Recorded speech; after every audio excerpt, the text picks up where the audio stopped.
toca en rotación. Y bueno, entonces demos inicio a la presentación, chicos. Es un tema muy amplio. Está sintetizado con la extracción de la información lo más, pues, general posible, chicos. Lupus eritematoso sistémico es el tema que vamos a revisar. Les comentaba que es un tema muy importante, representa dentro de las entidades sistémicas que se abordan en reumatología, ya sea en adultos o niños, la principal entidad, porque es el prototipo de las enfermedades desde el punto de vista de autoinmunidad. Vamos a abordar estos temas, conceptos, generalidades, inmunopatología, los criterios de clasificación actualizados, manifestaciones desde el punto de vista de segmentos, órganos y sistemas, en forma general lo de los laboratorios, el tratamiento y el pronóstico. Como les acabo de comentar, es el prototipo de enfermedad autoinmune porque se comenta que el paciente pues pierde la tolerancia inmunológica. Y si ustedes recuerdan cuando platicamos la semana pasada de los anticuerpos antinucleares, decíamos que habían tres tipos, ¿no? Los que eran anticuerpos naturales, de tipo infeccioso y los de tipo autoinmune. Entonces, estos son los que nosotros representan prácticamente el prototipo de expresión.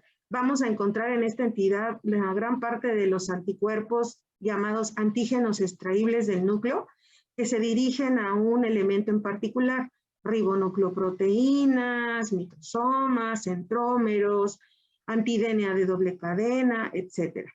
Y bueno, pues algo importante es que esta enfermedad no se cura, chicos, es una enfermedad crónica, tiene dentro de su evolución natural de la enfermedad, aún diagnosticándola y haciendo identificación oportuna y tratamiento con adherencia adecuada, el paciente puede presentar episodios de actividad y remisión. Y bueno, pues esto hay que obligar a que tengamos un seguimiento estrecho de estos pacientes. Del tipo de lupus que presente el paciente, órgano que afecte, pues va a depender su tratamiento y su pronóstico y por supuesto pues las comorbilidades que vaya a tener asociadas. Se comenta que en forma general en la inmunopatología que la producción más importante de los anticuerpos va dirigido contra componentes del núcleo celular. Les digo, ribonucleoproteínas es lo más sobresaliente.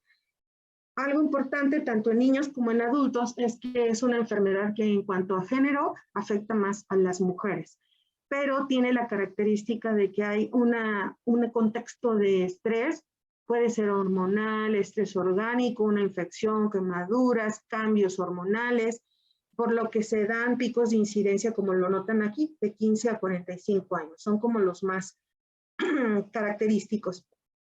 Ahora bien, en relación a si es adulto o es niño, se ha visto que en niños la relación favorece a la mujer es de 5-1 y en los adultos la literatura te la marca 9 mujeres por un hombre. Y pues se ha visto que tiene una alta carga de agregación familiar, por lo que se representa como 1 de cada 2,000 individuos. Recuerden que estas características epidemiológicas son extraídas de población anglosajona, no es una característica de nuestra población latinoamericana.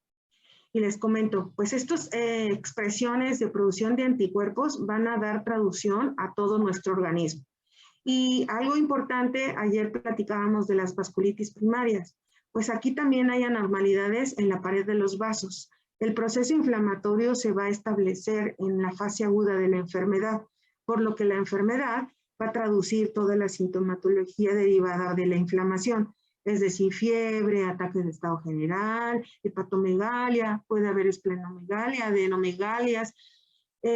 Las traducciones de vasculitis nos da síndromes purpúricos, nos puede traducir problemas desde el punto de vista del líbedo reticularis, alteraciones vasculíticas en los lechos unguiales. Y si ustedes, bueno, dentro de esto, pues tendrán que hacer un abordaje más exquisito para saber si se trata de una vasculitis primaria o una vasculitis secundaria, como es el caso. Desde el punto de vista ya orgánico, se va a caracterizar por depósitos de complejos inmunes, o sea, C3, C4, de los anticuerpos que les acabo de comentar, de inmunoglobulinas y de algunos otros de característica celular inflamatoria. Estos son los criterios que en gran parte de la literatura ustedes van a encontrar y desafortunadamente hoy en día todavía los maneja pues la población médica, ¿no? Nuestro gremio. Comentan, nos han llegado referencias en donde nos refiere que el paciente tiene sospecha de lupus porque tiene 4 de los 11 criterios. Conózcanlos. No quiero que se casen con ellos porque estos están obsoletos. Estos criterios fueron de 1997, emitidos por el Colegio Americano de Reumatología.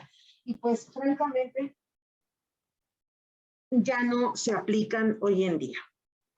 Les mandé el artículo, chicos, en donde están los criterios actualizados para el diagnóstico y clasificación, pero realmente, como ustedes pueden notar, déjenme saco mi cursor, como ustedes pueden notar, lo más importante es que va dirigido a que tú puedas clasificar qué daño orgánico está presentando ese paciente que tiene sospecha o llega a la conclusión de que es un lupus eritematoso sistémico.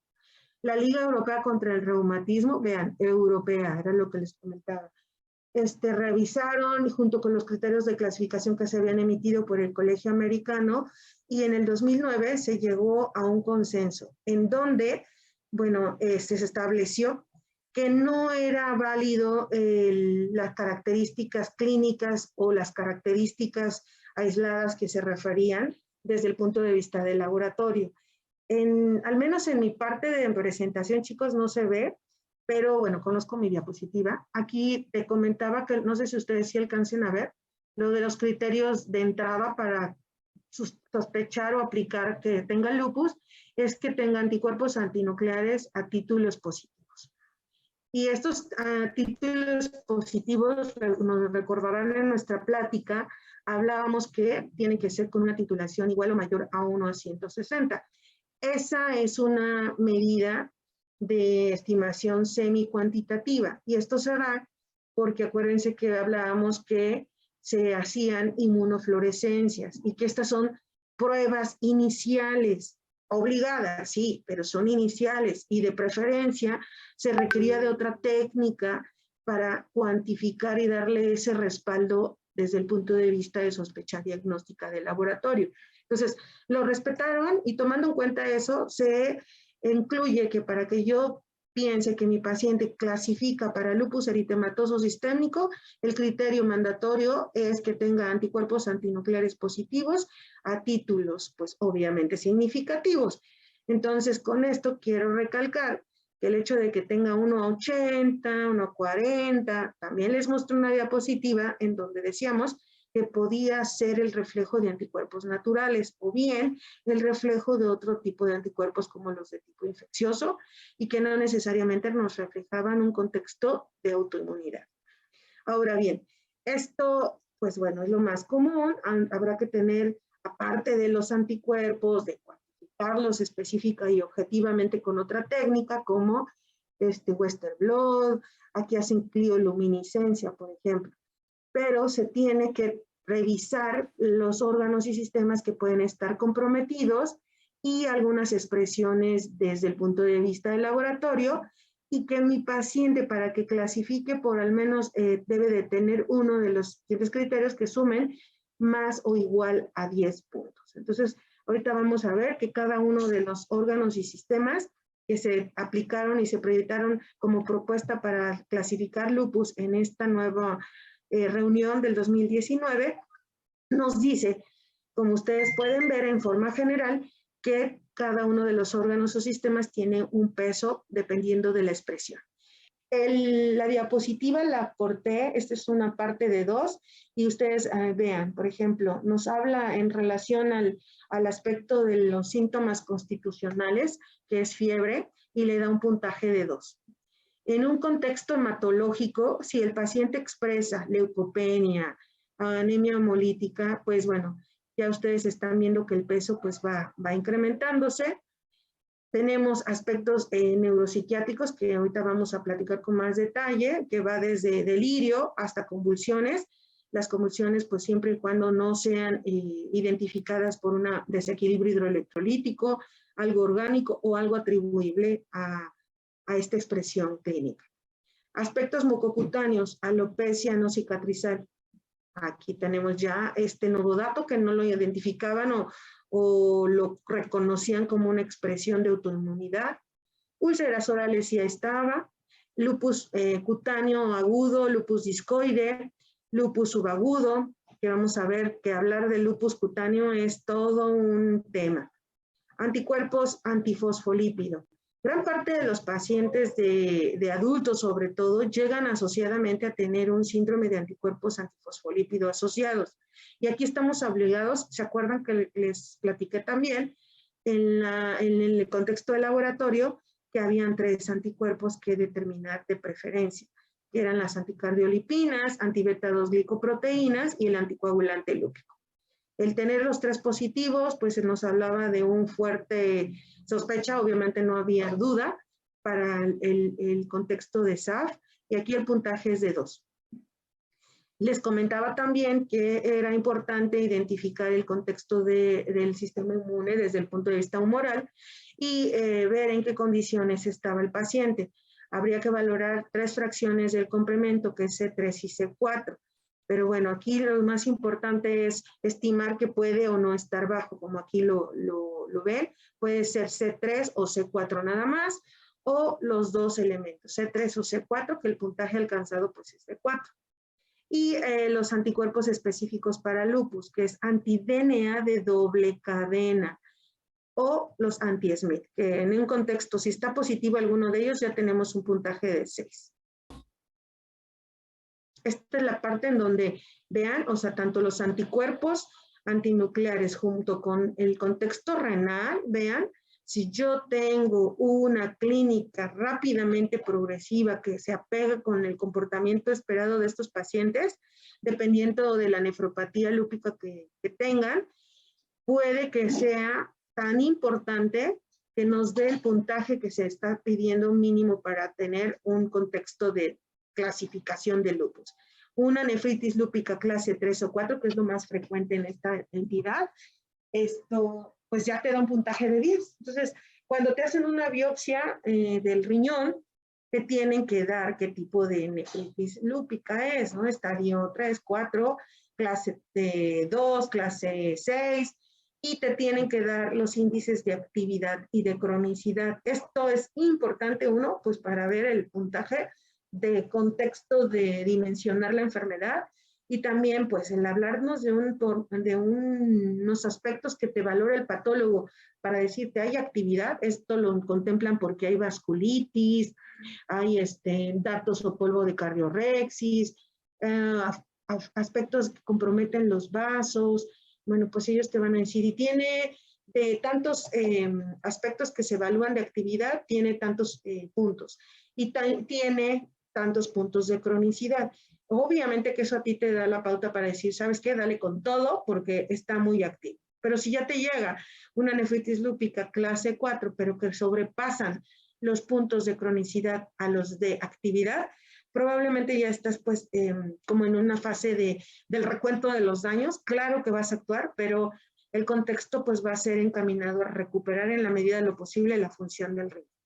Los serosos, chicos, las serositis que pueden expresar estos pacientes, algo muy conocido pues era el derrame pleural, ¿no?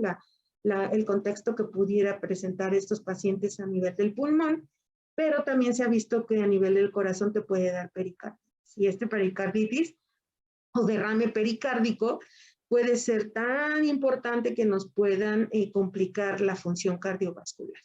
Entonces, pues un paciente con este tipo de expresión, ya sea renal, neurológico o cardiovascular, pues nos puede hacer una expresión de actividad importante. Y esto pues conlleva un tratamiento multidisciplinario más agresivo.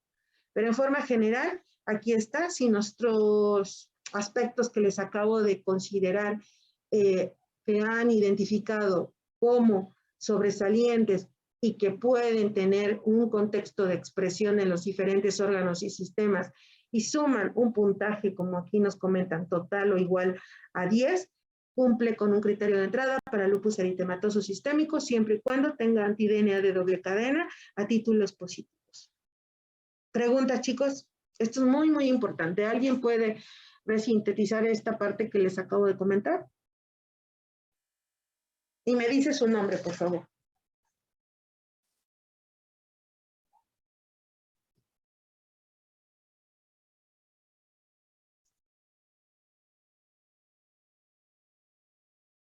Sí.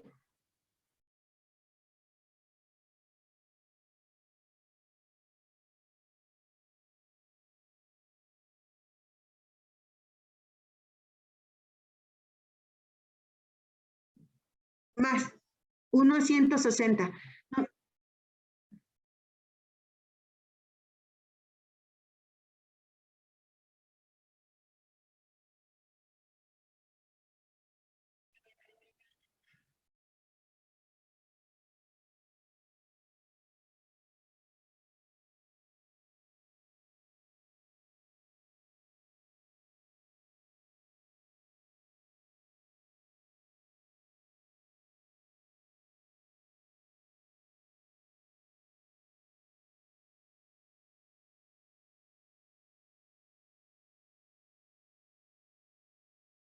El daño de un órgano como el riñón te daba un puntaje esperado, ¿no? El de 10. Ya con eso no había duda.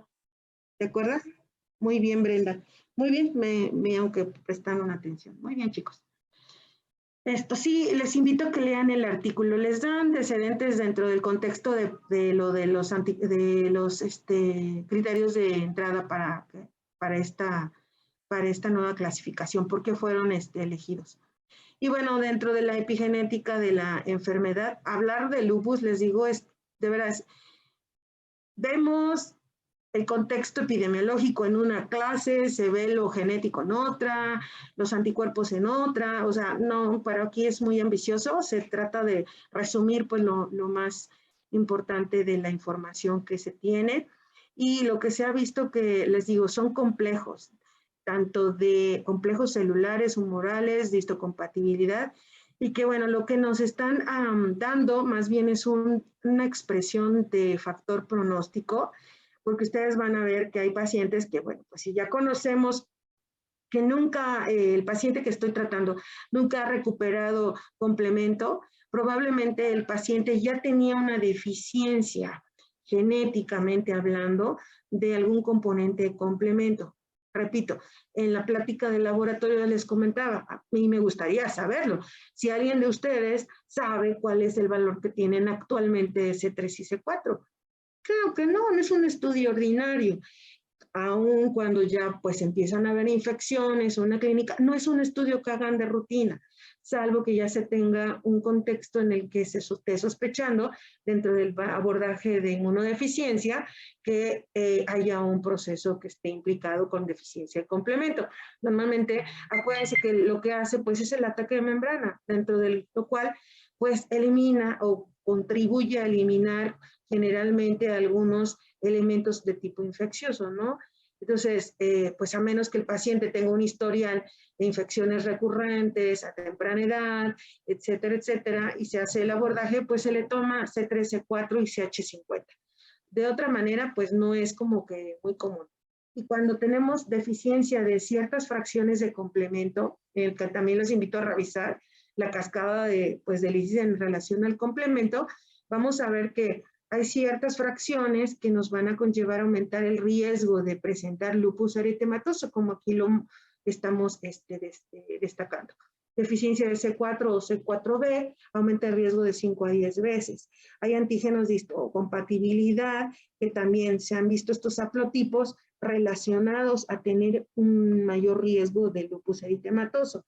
Y de estos, recuérdenlos bien, por ejemplo, HLA-DR3 es también un haplotipo que está muy implicado en artritis reumatoide. Entonces, cuando este paciente tiene además lupus, la expresión puede estar más, la expresión tiene manifestaciones articulares. Vean estos en los cuales, bueno, pues está asociado con anticuerpos anti-SMID, antígenos extraíbles de tipo RO y LA, que esto nos da traducción cardiovascular y cutánea. asociado con DR2 y DR3 propio, con anti-Ro, anti-La, anti-Smith y anticuerpos de doble cadena, que obviamente la inmunidad estaría en todo su contexto cuando tenemos esto a títulos altos.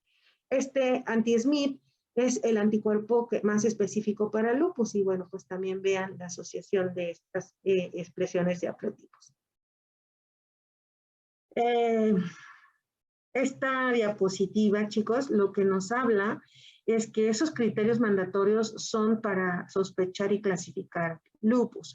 Ya tengo lupus, bueno, reviso mis criterios de SLIC. Estos son más antiguos, como ustedes ven. Estos criterios de SLIC se llaman así porque son las siglas de la Clínica Colaboradora Sistémicas de Lupus Internacional. Y si ustedes se dan cuenta, es prácticamente lo mismo, pero desmenuza cada una de las dimensiones orgánicas que tienen.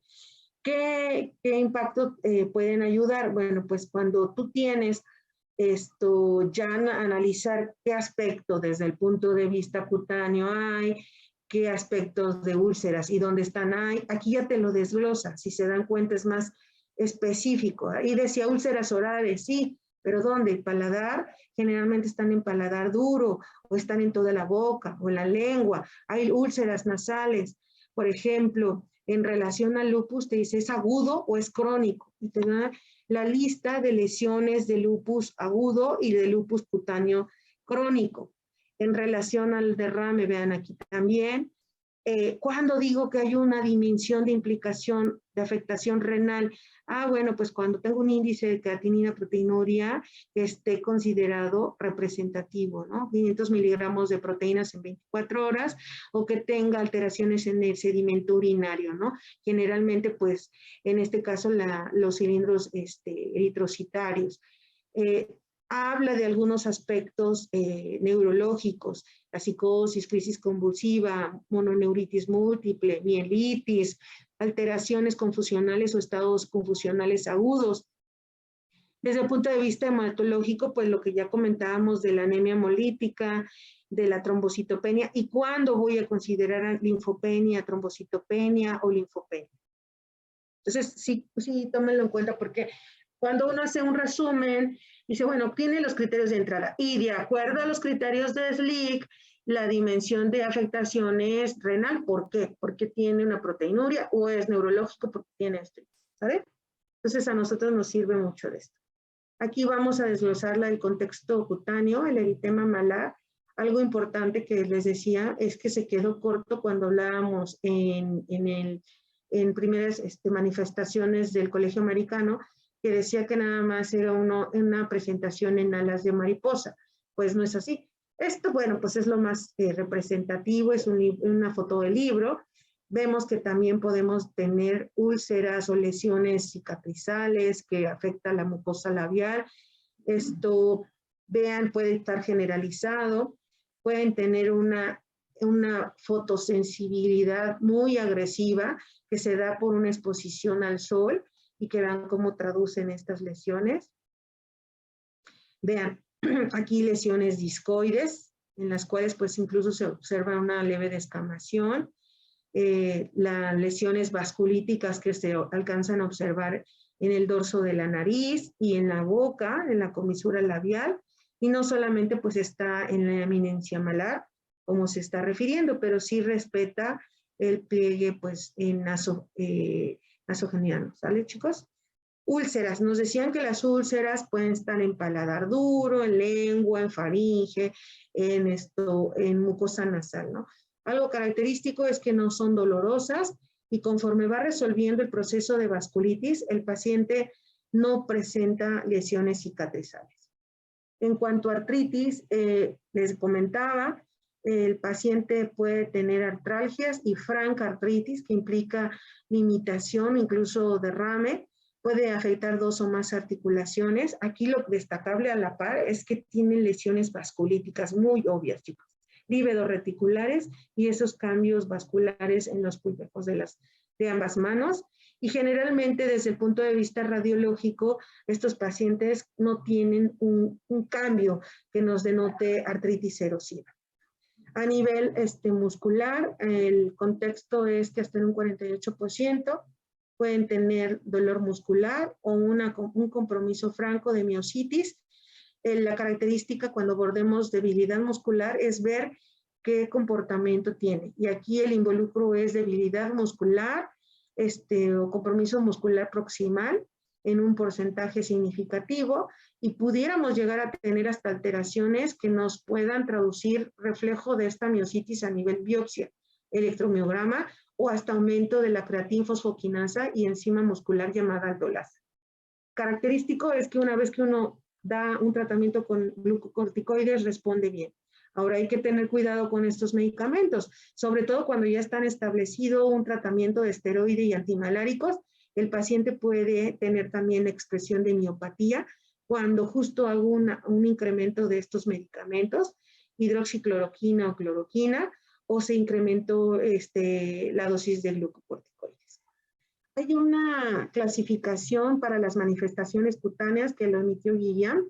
Es una clasificación histopatológica, entonces lógico, requiero del abordaje de un dermatólogo, un dermatopatólogo, que nos diga qué tipo de lesiones son. Si lupus cutáneo agudo, que puede ser localizado o generalizado, lupus cutáneo subagudo, anular o pápulo escamoso, o lupus cutáneo crónico. Y vean la lista.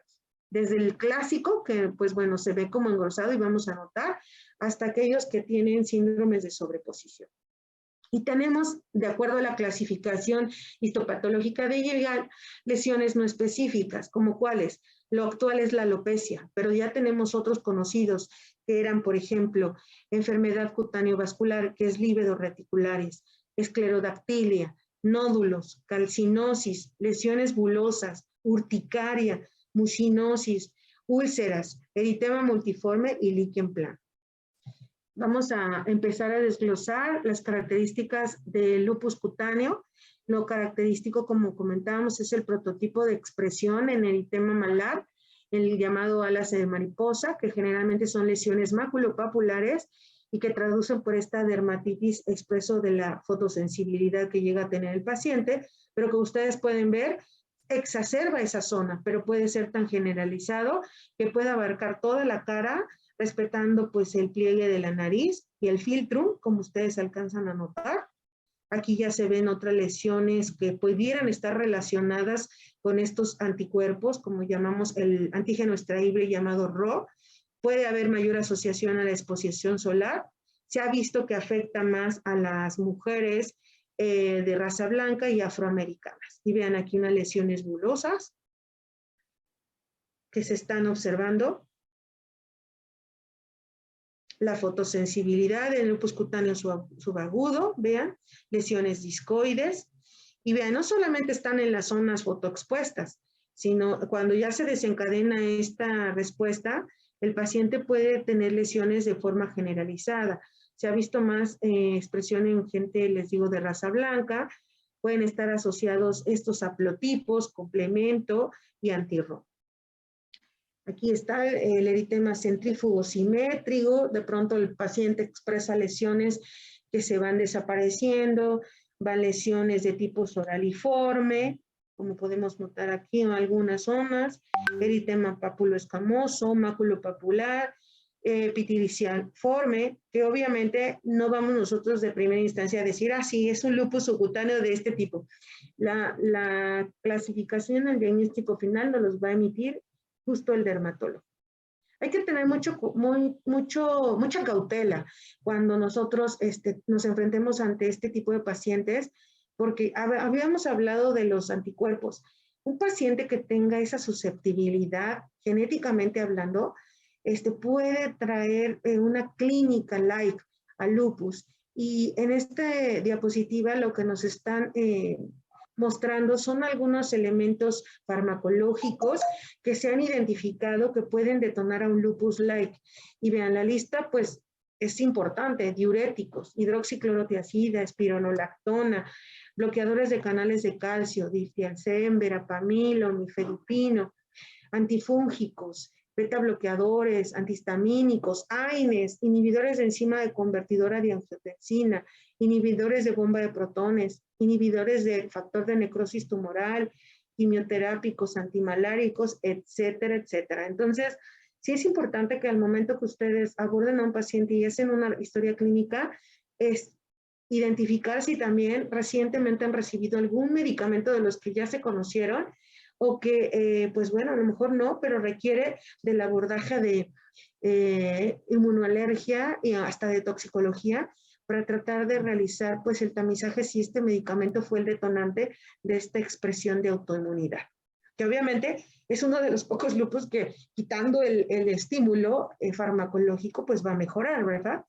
Y bueno, aquí vamos a hablar de lupus cutáneo crónico. Les dije que actualmente se ha visto que las zonas de alopecia son reflejo de este tipo de enfermedad y que anteriormente no estaban estimadas significativamente hablando como una expresión de la misma.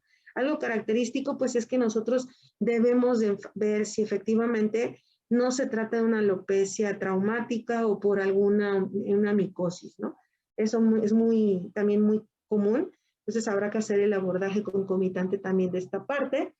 Están asociados varios contextos como los rayos ultravioleta, algunas expresiones que nos hablamos de haplotipos de mayor riesgo y trauma cutáneo, ¿no? Como un probable detonante de la expresión de alopecia. Vean aquí, tenemos algunos nódulos. Estos nódulos pueden ser como los nódulos reumatoideos. Generalmente se reflejan como máculas o pápulas, pueden ser planas o elevadas. En fase inflamatoria son eritematoviolaceas. Pueden llegar a confluir y bueno, nosotros algo importante es que se pueden llegar a presentar estas lesiones incluso en zonas de flexión o de fricción y que puedan condicionar pues alteraciones. También puede haber lesiones de lupus cutáneo en todo el contexto de la piel. Lo más característico son las zonas fotoexpuestas, cara, piel cabelluda, zona B del cuello o del escote y áreas extensoras de las extremidades. Vamos a hablar de algunas lesiones en específico que les comenté de lupus cutáneo crónico y puede haber, lo más característico en orden de importancia es la paniculitis, que son lesiones inflamatorias en dermis y que pueden afectar el tejido celular subcutáneo. Podemos palpar nódulos, pero estos nódulos son profundos, no tienen alteraciones en el estado de la superficie, se ve o luce normal. Puede encontrarse hasta en piel cabelluda, brazos, tórax anterior, nalgas y muslos, como que son las zonas más características de presentación. Del lupus discoide mucoso puede estar en un 25% detonante de la enfermedad, en mucosa oral o nasal puede estar presente, hasta genital, se caracteriza por presentar placas eritematosas indoloras y hay que tener cuidado en adultos mayores, se ha visto que está asociado a cáncer de células escamosas. Entonces, obligadamente una biopsia, ¿no, chicos? Para saber en qué condiciones están estas lesiones. El lupus sabañón o pernio son lesiones en placas o parches que están parcheadas, ¿no? O sea, zonas buenas, zonas malas, y que pueden alterarse y que pueden condicionar alteraciones en ortejos, dedos y manos, inclusive cara. Está asociado a la expresión como detonante cuando hay cambios de temperatura, se exacerba, y bueno, también evoluciona en fases iniciales con estas características, pero puede llegar a tener una historia natural de evolución de lesiones típicas de tipo lupus discoide. Espérenme, chicos, porque como le había puesto temporizador, se pasa rápido. El lupus tumidus, bueno, pues es una acumulación de moco en esas lesiones, pueden verse como ronchas, las famosas lesiones o abones que se aparecen en las urticarias. Lo característico es que son más grandes, extensas en placas y que, bueno, pues llegan a terminar siendo diagnosticado como un lupus cutáneo en un importante porcentaje y es